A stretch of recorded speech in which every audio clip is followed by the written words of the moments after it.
Dans cette salle de soins, voici la consultation du futur. Mettez vos doigts là-dessus et faisons ce cardiogramme ensemble. 52. Le rythme cardiaque est parfait. Un médecin avec pour tout équipement ce capteur et un téléphone portable. Ses doigts sur le capteur sont reliés à son cœur. Et le rythme cardiaque est ensuite transmis sans fil directement sur mon téléphone ou sur le sien. Un autre capteur au bout du doigt et l'examen se poursuit pour ce patient opéré du cœur. Ça, normalement, ça vous coûterait au moins 3 000 $ dans un hôpital. Et parfois jusqu'à 7 000 $, alors que vous pouvez simplement utiliser votre téléphone. Adepte des nouvelles technologies, le docteur Eric Topol a lui-même développé toutes ces applications, convaincu qu'elles vont révolutionner la médecine. Si la moitié des médecins utilisaient cet appareil aux États-Unis, on économiserait 30 milliards de dollars par an. Chaque médecin devrait l'avoir. C'est notre nouveau stéthoscope. Je ne sais même pas pourquoi je continue à porter l'ancien. Il est obsolète. Et sur ces ordonnances, désormais, il prescrit essentiellement des applications de téléphone portable. J'en prescris davantage que des médicaments. Ça, c'est une certitude. Grâce à ces évolutions technologiques, le docteur Topol peut désormais suivre ses patients à distance. Une chance pour ceux qui, comme Bill Souza, habitent à plus d'1 heure de route de San Diego.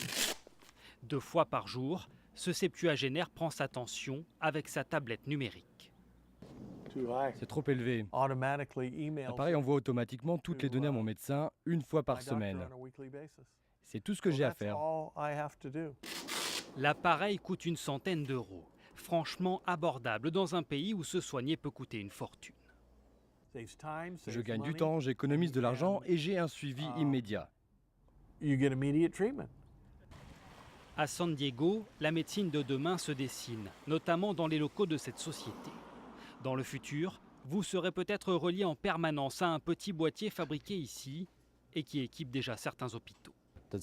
Ici apparaissent toutes les constantes vitales du patient, le rythme cardiaque, la pression artérielle, la respiration, le taux d'oxygène et la température du corps.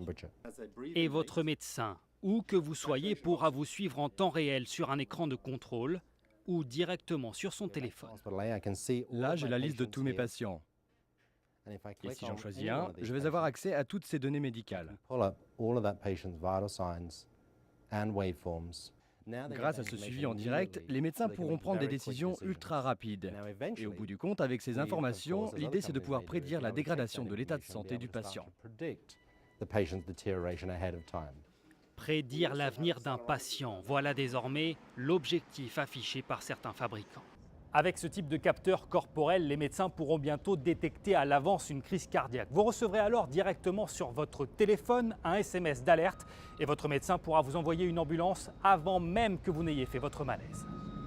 Voilà sur quoi travaille le docteur Topol. Avec son téléphone et un capteur collé à la peau, il peut déjà prévoir une crise de diabète ou d'hypoglycémie. Mon taux de glucose augmente car j'ai mangé quelque chose il y a 1 heure. Et il ne compte pas s'arrêter là. Un jour, peut-être dans 5 ans, nous aurons des mini-capteurs dans le sang. Ils indiqueront notre taux de glucose et ils seront capables de détecter les premières cellules cancéreuses. Capables de diagnostiquer et de prévoir. Et si dans le futur, les machines remplaçaient les médecins? Votre fils a des boutons sur le corps, la machine les identifie, puis estime que c'est une maladie bénigne et recommande simplement du repos. Votre fille se sent mal. Un capteur prend sa température, puis analyse son urine. Cette fois, l'application recommande de se rendre à l'hôpital en urgence et vous indique l'établissement le plus proche.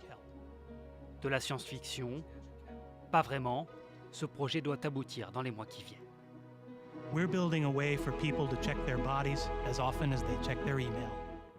Une possibilité fascinante et effrayante de percer bientôt tous les secrets de votre santé.